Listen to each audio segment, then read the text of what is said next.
Mango ಪಚ್ಚ Vivek Prakash ಅವರ ನಿರ್ದೇಶನದ ಕಿಚ್ಚ ಸುದೀಪ್ ಅವರ ಸೋದರಳಿಯಾದಂಥ ಸಂಜೀವ್ ಅವರು ಆಕ್ಟ್ ಮಾಡಿರುವಂಥ ಸಿನಿಮಾ. ಈಗ ಈ ಸಿನಿಮಾ ಏನ್ ಅನ್ನಿಸ್ತು ಅಂತ ನೋಡ್ಕೊಂಬರೋಣ. Welcome to Manju stories. ಈ ಸಿನಿಮಾದ ಕತೆ 2000ನೇ ಇಸ್ವಿಯಲ್ಲಿ ತೆರೆದುಕೊಳ್ಳುತ್ತೆ. ಅಂದಿನ ಕಾಲಘಟ್ಟದಲ್ಲಿ ನಡೆದ ನೈಜ ಘಟನೆಗಳನ್ನ ಇಟ್ಕೊಂಡು ಕತೆನ ಹೇಳೋಕೆ ಹೊರಟಿದ್ದಾರೆ. ಪಚ್ಚ ಆಲಿಯಾಸ್ ಪ್ರಶಾಂತ್ ಸಾಮಾನ್ಯ ಕುಟುಂಬದ ಹುಡುಗ. ಹೀಗಾಗಿ ಹಣ ಸಂಪಾದನೆ ಮಾಡೋದಕ್ಕೆ ಸಿಡಿ ಮತ್ತು ಡಿವಿಡಿ ಅಂಗಡಿನ ಇಟ್ಕೊಂಡಿರ್ತಾನೆ. ಹಾಗೆ ಅವನು ಜೀವನದಲ್ಲಿ ಚೆನ್ನಾಗಿ ದುಡ್ಡು ಮಾಡ್ಬೇಕು ಅಂತ ಯಾವ್ದೋ ಒಂದು ದಾರಿನ ಹಿಡಿತಾನೆ. ಅದಕ್ಕೋಸ್ಕರ ಯಾವ ರೀತಿ ಎಲ್ಲ ಕೆಲಸ ಮಾಡ್ತಾನೆ, ಅದರಿಂದ ಯಾವ ತರ ಪ್ರಾಬ್ಲಮ್ ನ ಫೇಸ್ ಮಾಡ್ತಾನೆ ಅಂತ ಸಿನಿಮಾದಲ್ಲಿ ನೋಡ್ಬೇಕು. ಇನ್ನು ಹೀರೋ ಪರ್ಫಾರ್ಮೆನ್ಸ್, ಡೆಬ್ಯೂಟೆಂಟ್ ಹೀರೋ ಆಗಿದ್ರು ಕೂಡ ಡೀಸೆಂಟ್ ಆಗಿ ಆಕ್ಟಿಂಗ್ ನ ಮಾಡಿದ್ದಾರೆ.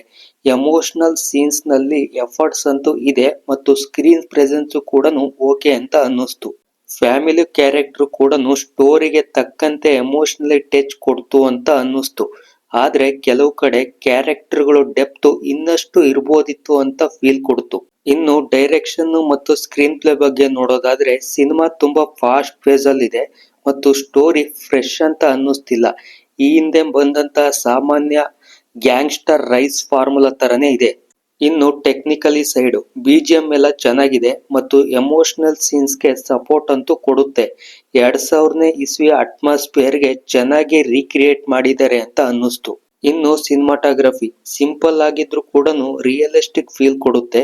ಎಡಿಟಿಂಗ್ ಕೂಡ ಚೆನ್ನಾಗಿ ಮಾಡಿದ್ದಾರೆ. ಸ್ಲೋ ಮೂಮೆಂಟ್ಸ್ ಸೀನ್ಗಳು ತುಂಬಾ ಕಡಿಮೆ ಇದಾವೆ ಅಂತ ಅನ್ನಿಸ್ತು. ಓವರ್ ಆಲ್ ಆಗಿ ಹೇಳ್ಬೇಕಂದ್ರೆ ಅರ್ಲಿ ಸಕ್ಸಸ್ ಗಾಗಿ ಹೀರೋ ಯಾವ ತರ ಹಾದಿನ ಹಿಡಿತಾನೆ, ಅದರಿಂದ ಏನೆಲ್ಲ ಪ್ರಾಬ್ಲಮ್ ನ ಫೇಸ್ ಮಾಡ್ತಾನೆ ಅಂತ ನೋಡ್ಬೇಕು ಅಂತ ಅನ್ಸಿದ್ರೆ ಒಂದು ಡೀಸೆಂಟ್ ವಾಚ್ ಮೂವಿ ಅಂತ ಹೇಳ್ಬೋದು.